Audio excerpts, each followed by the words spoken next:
History میں بہت سے لوگ حکمران بنے، مگر تاریخ میں ایک ایسا شخص گزرا جو حکمرانی کے بعد اور تنہا ہو گیا، کیونکہ اس نے پاور کو اپنا غلام بنایا، نہ کہ خود پاور کا بنا۔ آج ہم بات کر رہے ہیں علی ibn Abi Talib is a governor, جج and the head of the state. أنا الذي سمتني أمي حيدرة. پاور کی ڈیفینیشن امام علی کے نزدیک، امام علی علیہ السلام کے نزدیک حکمرانی پریویلیج نہیں بلکہ حکمرانی ذمہ داری ہوتی ہے۔ ان کا مشہور جملہ، یہ دنیا میرے نزدیک اس وقت تک جوتے سے بھی زیادہ بے قیمت ہے جب تک کہ میں اس میں حق قائم نہ کر دوں۔ Think about it. آج کے لوگ پاور کے لیے دین بیچ دیتے ہیں، مگر امام علی علیہ السلام نے اپنی زندگی قربان کر دی دین کے لیے۔ امام علی علیہ السلام کی زندگی آپ کو ان چند واقعات سے سمجھنے کو ملے گی۔ یہ کچھ واقعات میں آپ کے سامنے امام علی علیہ السلام کی زندگی سے رکھ رہا ہوں، شاید آپ کو امام علی علیہ السلام کی زندگی کا ایک چھوٹا سا پہلو سمجھنے کو ملے۔ تو آئیے، پہلا واقعہ جو کہ بہت مشہور ہے اور بہت سے لوگوں نے سمجھا بھی سنا بھی، لیکن اس طرح غور نہیں کیا ہوگا جو آج میں بتانے لگا۔ یہ واقعہ صرف سٹوری نہیں، یہ گورننس اور ایتھک کے رول بک ہے۔ أنا الذي سمتني أمي حيدرة. امام علی علیہ السلام بیت المال کے چراغ کے نیچے اپنے گھر میں کچھ کام کر رہے تھے، اتنے میں ایک شخص آیا، امام کے سامنے اپنے سوالات رکھنے لگا۔ امام علی علیہ السلام اٹھے، پہلا چراغ بند کیا، دوسرا چراغ چلا لیا اور پھر اس کے سوالات سننے لگے۔ لازمی بات ہے، کسی بھی انسان کے سامنے یہ واقعہ ہو تو اس کو جستجو تو ہوگی کہ کیوں ایک چراغ جلتا ہوا بند کیا گیا اور پھر ایک بند چراغ کو چلا دیا گیا۔ کیا یہ ایک سمبولک میننگ تھا یا کچھ اور؟ اس کو جستجو ہوئی۔ اس نے پوچھا، امام میں جب آیا تھا تو وہ چراغ، اور جب میں بولا تو یہ چراغ، ایسا کیوں؟ امام نے چھوٹا سا جواب دیا، پہلا چراغ عوام کا تھا اور دوسرا چراغ میرا اپنا۔ ماڈرن ورلڈ اس کو کہتی ہے conflict of interest, ethical governance. Ali علیہ السلام نے اس کو عبادت سمجھا۔ أنا الذي سمتني أمي حيدرة. دوسرا واقعہ، شاید یہ واقعہ آپ کی آنکھوں کو نم بھی کرتے اور سوالات اٹھانے پر مجبور بھی کرتے ہیں کہ کیا واقعی آج بھی وہ دور ہے یا ہمیں لانا پڑے گا۔ خیر، ہڈن فیکٹ، یہ ٹیکسٹ اور یہ واقعہ بہت سی کتابوں میں سے حکمرانوں کو کہنے پر نکالا گیا۔ خیر، واقعہ کچھ اس طرح ہے، امام علی علیہ السلام کی ذرا گم ہو جاتی ہے، بعد میں ایک یہودی شخص کے پاس ملتی ہے۔ علی علیہ السلام نے پاور یوز نہیں کی، فورس نہیں کیا، کیس کورٹ میں گیا، جج نے پوچھا گواہ، علی علیہ السلام قربان جاؤں، ان کے پاس گواہ نہیں تھا۔ جج نے فیصلہ یہودی کے حق میں سنا دیا اور علی علیہ السلام قربان میری جانوں پر، اور انہوں نے یہ فیصلہ قبول کیا۔ یہودی رو دیا اور کہا، امام ایسی حکومتیں جھوٹ پر نہیں چلا کرتی۔ اس نے اسلام قبول کیا۔ یہاں پر ایک بات ہے، justice convert hearts not slogans. اب جو میں واقعہ آپ کو امام کی زندگی سے سنانے جا رہا ہوں، یہ واقعہ تو آپ سننے کے بعد اپنے دائیں بائیں آگے پیچھے حکومت ہر جگہ اس کو اپلائی کر سکتے ہیں اور دیکھیں کیا واقعی یہ سچ کا دور ہے یا فتنوں کا۔ أنا الذي سمتني أمي حيدرة. علی علیہ السلام کے بھائی عقیل بہت غریب تھے، انہوں نے بیت المال میں سے تھوڑے زیادہ حصے کا مطالبہ کیا۔ علی علیہ السلام اٹھے اور گرم لوہے کا ٹکڑا اٹھا کے ان کی طرف قریب کیا۔ ان کے بھائی عقیل ڈر گئے اور پیچھے ہٹ گئے۔ علی علیہ السلام نے فرمایا، تم اس آگ سے ڈر گئے جو انسان نے جلائی، اور تم مجھے اس آگ کی طرف بلا رہے ہو جو خدا نے خود جلائی. آج بھائی منسٹر، بیٹا سی او اور دوست کانٹریکٹر.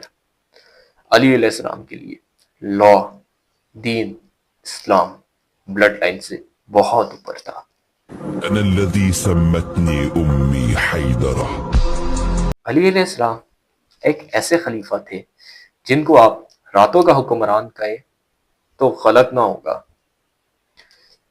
علی علیہ السلام رات کو چہرہ ڈھانپتے، کندھے پر بوجھ اٹھائے غریبوں کے گھر جاتے تھے. کسی نے پوچھا، امام یہ بوجھ کیوں؟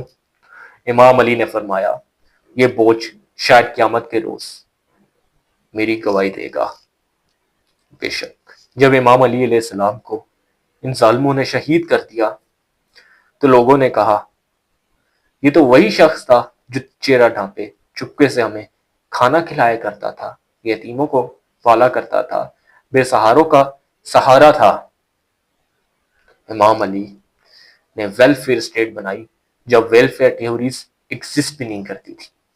ہم اپنی پچھلی دونوں قسطوں میں مولا علی علیہ السلام کے اس لیٹر کی بات کر رہے ہیں جس کو میں نے ایڈمنسٹریشن کا ماسٹر پیس قرار دیا. وہ لیٹر جو انہوں نے مالک اشتر کو لکھا تھا. کیوں؟ کیونکہ علی علیہ السلام کا یہ خط آج بھی ہارورڈ میں گورننس کے سلیبس کے طور پر سمجھایا جاتا ہے. کیوں؟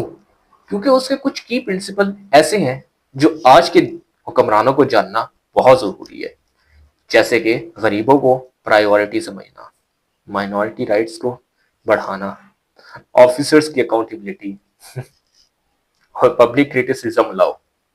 یار یہ چیزیں اب کدھر ہوتی ہیں؟ لیکن امام علی علیہ السلام نے 1400 سال پہلے یہ خط مالک و اشتر کو اس وجہ سے لکھا تاکہ آج کے لوگ جان جائیں کہ اسلام کیا تھا.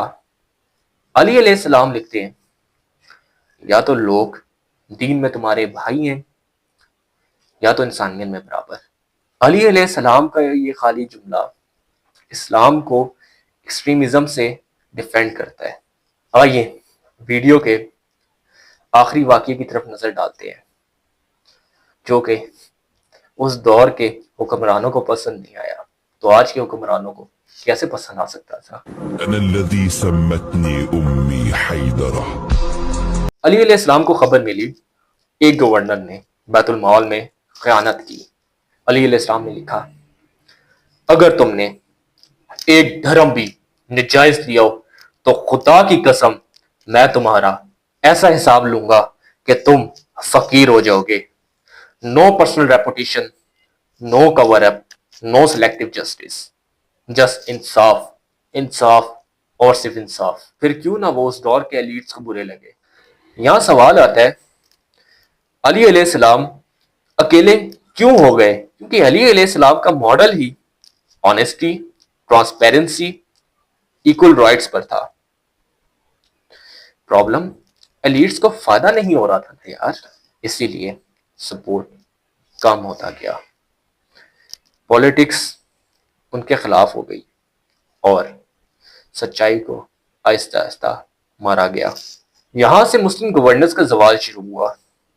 جسٹس سے پاور کمزور ہوتی ہے.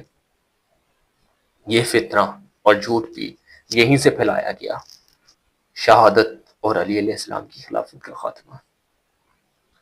علی علیہ السلام کو شہید کر دیا گیا مسجد میں سر سجدے میں. ایلیٹس نے کہا ایسی خلافت زندہ نہیں رہنی چاہیے، مگر تاریخ نے کہا یہی تو وہ خلافت اور حکومت ہوتی ہے جو مثالیں بن جاتی ہیں. اب سنیے، شیر خدا علی ابن ابی طالب نے خلافت و حکومت اس وجہ سے نہیں چھوڑی کہ وہ کمزور تھے، بلکہ علی ابن ابی طالب نے خلافت و حکومت اس وجہ سے چھوڑی کیونکہ وہ سب سے زیادہ مضبوط اور سب سے زیادہ طاقتور تھے. 19 رمضان مسجد کوفہ سر سجدے میں تلوار لگی اور مولا کا جملہ فستو وہ رب کعبہ، کعبے کی رب کی قسم میں کامیاب ہو گیا. علی علیہ السلام کا ان حضرت حسن کی حکمت بنی اور حضرت حسین کی قربانی بنی. علی علیہ السلام کے بعد اسکالرس کو سائنس پسند آ گئی، رولرز کو اوبیڈینس اور سوالات کو فتنہ قرار دے دیا گیا، اور پھر سائنس الگ، دین الگ، دنیا الگ، عبادت الگ۔ اگلی قسط، امام حسن the most miss understood leader of the history. شکریہ۔